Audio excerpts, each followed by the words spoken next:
Assalamualaikum warahmatullahi wabarakatuh. Eh, Tidak terasa ya, kita sudah bertemu pada pertemuan yang terakhir, pertemuan ke-11, yang dimana pertemuan ini akan membahas tentang makalah dan acuan teknis. Sebelum membahas kepada acuan teknis dan makalah, saya ingin memaparkan ada beberapa kisi-kisi yang harus kalian persiapkan untuk ujian akhir semester. Bentar, saya buka dulu.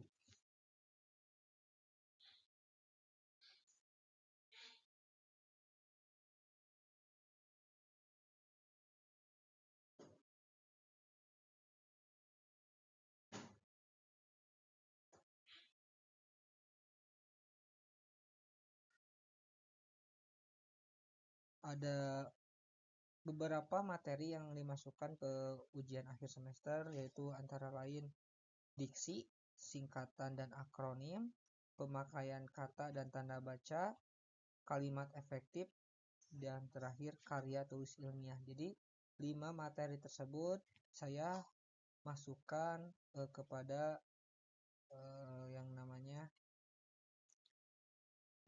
ujian akhir semester kalian. Baik, kita lanjut kepada pembahasan makalah ya. Kalian pasti pernah mendengar makalah ya. Di sini makalah diartikan oleh penulis, makalah adalah salah satu jenis karya tulis ilmiah yang membahas suatu permasalahan tertentu sebagai hasil kajian pustaka ataupun kajian lapangan. Nah, ada 2 jenis ya, nanti ada bahasanya. Terus kemudian makalah diartikan menurut Kamus Besar Bahasa Indonesia, tulisan resmi tentang suatu pokok yang dimaksudkan untuk dibacakan di muka umum dalam suatu persidangan dan yang sering disusun untuk diterbitkan. Karya tulis pelajar atau mahasiswa sebagai laporan hasil pelaksanaan tugas sekolah atau perguruan tinggi. Nah, itu beberapa pengertian makalah. Ada karakteristiknya dalam makalah. Yang pertama merupakan hasil kajian literatur dan atau laporan pelaksanaan kegiatan lapangan yang sesuai dengan cakupan permasalahan tertentu. Jadi maksudnya dari kajian literatur di sini adalah makalahnya itu isinya tanpa ada bukti fisik dari lapangan. Hanya bukti fisiknya itu hasil bacaan-bacaan kalian yang terdapat dari daftar pustaka, terus kemudian dari alamat-alamat jurnal itu yang dimasukkan materi-materinya terhadap makalah. Kemudian kalau yang laporan pelaksanaan kegiatan lapangan yaitu berupa makalahnya akan berbentuk jenis-jenisnya yang lain seperti yang sudah dibahas sebelumnya yang waktu kemarin itu ya, kita sudah dibahas.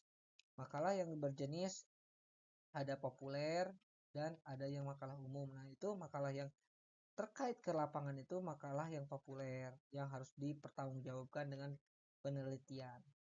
Nah, kemudian mendemonstrasikan pemahaman penulis tentang pokok permasalahan teoritis yang dikaji. Nah, pemahaman teoritis yaitu hampir terkaitan dengan pelaksanaan kegiatan lapangan maupun kegiatan literatur.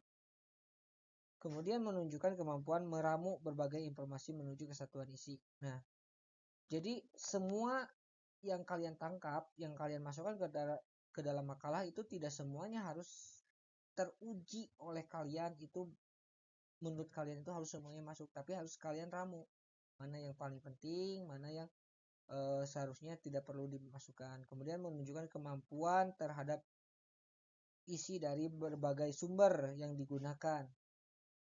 Nah, sumber di sini maksudnya yaitu sumber dari buku-buku yang terbaru, sumber-sumber dari jurnal-jurnal yang terbaru.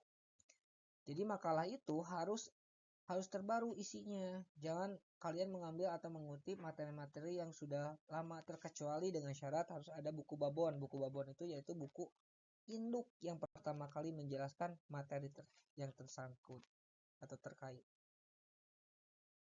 Kemudian ciri-ciri makalah. Ciri-ciri makalah ada objektif, sesuai dengan kondisi dan situasi, ya, menunjukkan kejujuran ilmiah penulisnya. Nah, kejujuran ilmiah dari penulis ini yang dimaksud yaitu kalian tidak berperan sebagai plagiat, yaitu kalian mengcopy paste hasil makalah orang lain untuk bukti fisik laporan tugas kalian, dirubah nama karya penulisnya saja, itu tidak boleh. Kemudian menggunakan bahasa yang jelas, tegas, singkat, sederhana, dan teliti. Nah, jadi bahasanya itu harus bahasa yang baku, bahasa Indonesia yang baku, kemudian harus bahasa ilmiah. Bahasa ilmiah itu bahasa-bahasa yang sering dikaitkan dengan bahasa literatur, penelitian ya. Kemudian kompak, berkelanjutan, dan lancar. Nah, kompak di sini maksudnya itu selaras pembahasannya, tidak melenceng kemana saja. Judulnya itu yaitu pembahasannya tidak keluar dari judul. Ciri-ciri makalah lainnya: kecermatan, ketepatan waktu, kesederhanaan, kejelasan. Nah, dari kecermatan itu yang tadi yang dirumuskan, yang materi teori yang akan kalian ambil, yang seperti apa dan berupa apa. Kemudian ketepatan waktu. Setiap pembuatan makalah pasti akan ada yang namanya deadline atau pengumpulan makalahnya. Pasti akan ada targetnya, titik akhirnya gitu. Kemudian kesederhanaan. Nah, makalah tidak harus banyak lembarannya, tidak harus seperti berupa skripsi ya, tebal begitu, tidak perlu. Cukup saja beberapa teori atau materi yang penting yang harus kalian bahas di dalam makalah, tapi harus kejelasannya harus tepat, harus terkena gitu. Fungsi makalah. Nah, fungsi makalah itu kalian dengan tidak sadar diri itu kalian sedang dilatih. Makanya dosen-dosen diantaranya itu tugas-tugasnya berupa makalah. Jadi kalian itu secara tidak langsung itu sedang dilatih membuat sebuah karya ilmiah. Karena makalah itu termasuk dari jenis karya ilmiah. Jadi karya ilmiah yang dimana itu berkaitan dengan laporan akhir, seperti berupa jurnal, berupa skripsi, ya. Kemudian kalian juga memperluas wawasan. Tanpa sadar, kalau kalian benar-benar membuat sebuah makalahnya itu dengan serius, kalian tanpa sadar pasti akan banyak buku-buku yang kalian baca, buku-buku yang kalian cari untuk memperkuat dan memperluas bahasan makalah. Jadi tidak hanya mencari dari internet, tidak mengandalkan dari satu pusat gitu. Kalian harus mencarinya itu dari daftar pustaka, buku, toko buku, terus kemudian dari website jurnal, terus dari Google-nya itu Google yang terakui ya, bukan blog ya yang kalian ambil, tapi Google yang benar-benar itu murni pembuatannya gitu. Kemudian memberikan sebuah sumbangan pemikiran. Nah, seringkali yang dilewati dari isi makalah itu yaitu penjelasan dari penulis ataupun peneliti. Contohnya begini, makalah adalah kajian atau karya tulis yang dibuat oleh peneliti dalam kajian literatur maupun hasil dari lapangan menurut Sukma Aditya. Tuh, berarti itu menurut ahli ya. Kemudian kalian setelah menurut ahli itu harus ada penjelasan atau memperkuat dari penjelasan tersebut atau menambahkan penjelasan tersebut. Nah, itu adalah memberikan sumbangan pemikiran. Nah, seringkali seseorang tidak ada yang memberikan ketika mahasiswa-mahasiswi membuat sebuah makalah itu tidak ada sumbangan pemikiran seperti itu. Gitu ya. Kemudian memberikan manfaat baik bagi konsep keilmuan. Jadi harus bermanfaat sesuai dengan jurusannya, sesuai dengan si pembaca, peminat pembaca, dan sesuai dengan peneliti berkelanjutan. Itu harus bermanfaat. Lanjut, syarat-syarat penyusunan makalah. 1. Menguasai bidang ilmu yang relevan dengan tema makalah. Jadi ketika kalian membuat sebuah makalah itu harus disesuaikan dengan mata kuliah yang kalian ampuh, dengan prodi yang kalian ampuh, program studi ya, pasti akan dikait-kaitkan dengan apa yang sedang kalian dipelajari. Kalau misalkan makalahnya disuruh atau dibuatnya di luar dari kajian, yang di luar dari program studi kalian, mata kuliah yang kalian sedang dipelajari, itu berarti di luar nulur, di luar nalar ya. Itu bisa dipertanyakan oleh kalian. Begitu.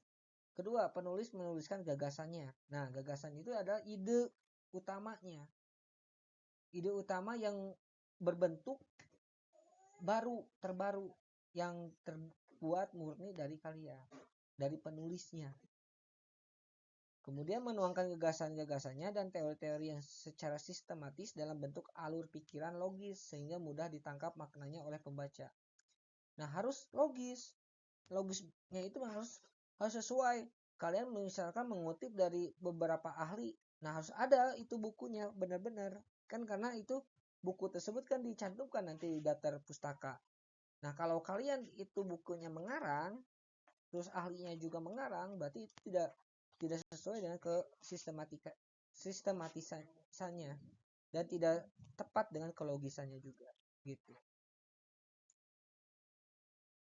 Nah, ini adalah sistematika makalah lengkap. Ini maksudnya lengkap itu semuanya yang diadakan, tetapi ada beberapa kebijakan dalam pembuatan makalah. Ada yang diambil hanya lembar judul, halaman, kata pengantarnya suka tidak diadakan, ada yang harus diadakan. Nah, itu macam-macam, itu sesuai dengan kebijakan-kebijakan dari penugasannya ya. Kemudian pendahuluannya ada yang seperti ini. Nah, ini rumusan masalah di dalam makalah di sini kita bisa dirubah memilih dengan identifikasi masalah. Kalau rumusan masalah itu berkaitan dengan lapangan, bukti fisiknya. Kalau identifikasi masalah bisa cukup hanya dengan kajian pustaka itu. Begitu ya. Tujuan teoritis yaitu tentang terkaitnya materi-materi yang kalian bahas. Kemudian pembahasan. Terus yang bab ketiganya, tidak ada yang namanya metode penelitian di dalam makalah itu, langsung aja penutupan. Nah, kemudian ada daftar pustaka, kemudian ada lampiran juga jika ada. Biasanya lampiran itu berupa dokumentasi, berupa surat-surat yang mendukung untuk penelitian makalah, berupa pertanggungjawaban makalah ini. Dan ini cara pembuatan halamannya juga dari bagian awal dari A sampai F itu menggunakan angka Romawi. Kemudian bagian penutup juga itu menggunakan nomor halamannya angka Romawi. Kalau ini angka biasa. Nah, angka Romawi di sini misalkan Pak, angka Romawinya berkelanjutan tidak sampai penutup, berkelanjutan. Misalkan dari F itu sampai angka Romawi 11, halaman 11 misalkan. Nah, bagian penutup itu halaman 12 Romawi. Nah, sampai daftar pustaka, misalkan daftar pustaka 13 Romawi. Nah, 13 Romawi di sini kita kembali kepada bagian isi. Bagian isi ini kembali lagi ke angka 1. Angka satunya angka 1 biasa, pendahuluan halaman 1.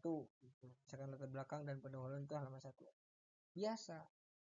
Tapi ada yang menggunakan setiap babnya itu, misalkan bab 1 pendahuluan halaman 1-nya ditulisnya di bawah tengah-tengah. Dan kemudian rumusan masalah itu misalkan di halaman 2. Nah, lembaran berikutnya itu penulisan halamannya di pojok kanan. Ada yang menggunakan seperti itu. Ada juga seragam di bawah semua, di bawah pojok kanan atau di bawah tengah-tengah. Itu ya. Dan seterusnya.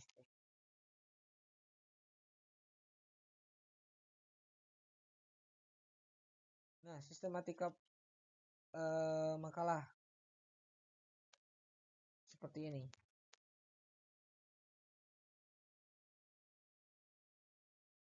Kalau ini berupa makalah yang hasilnya penelitian. Makanya akan ada sebuah metode. Metodenya itu hasil dan analisis.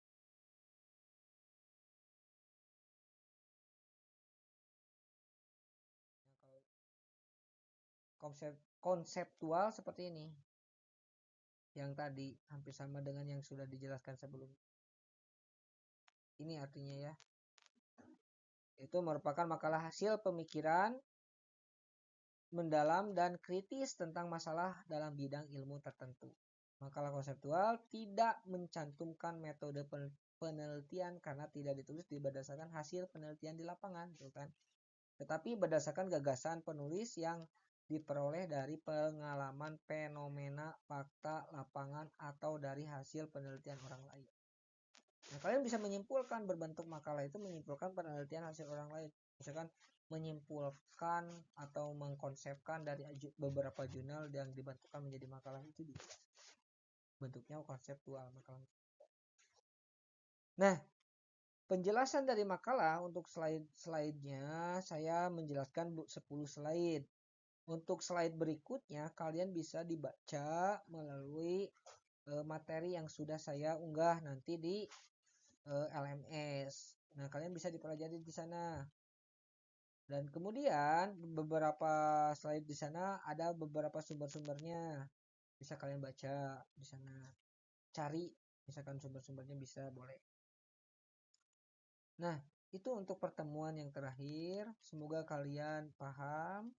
Semoga ilmu yang kalian dapatkan menjadikan ilmu yang barokah. Dan saya yang memberikan sebuah amanat dari beberapa materi. Semoga bermanfaat buat kalian. Amanat dari saya. Dan mohon maaf bila selama pertemuan ini saya ada kekurangannya. Karena saya juga masih dalam tahap pembelajaran, saya juga masih manusia. Mohon dimaklumi. Semoga kita diberikan kesehatan selalu. Terima kasih atas kerjasamanya dan terima kasih juga atas kepercayaan kalian terhadap saya sebagai dosen pengampu. Saya ucapkan wassalamualaikum warahmatullahi wabarakatuh.